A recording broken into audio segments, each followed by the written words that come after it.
Hello বন্ধুরা, দেখো রাসমেলায় এসছি পাথর প্রতিমাতে। ওয়েলকাম।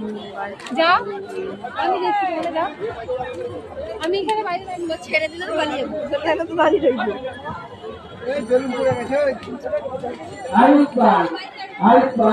তার বাবা মেলায় মেলা দেখতে এসছে।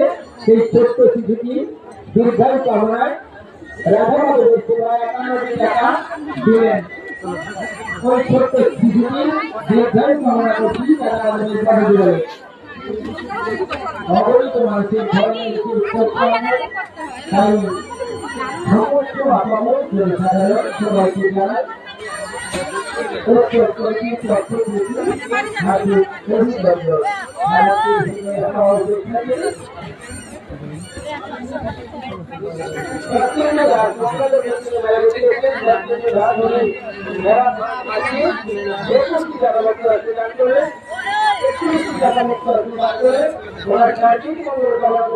নিচে ঢুকিস না।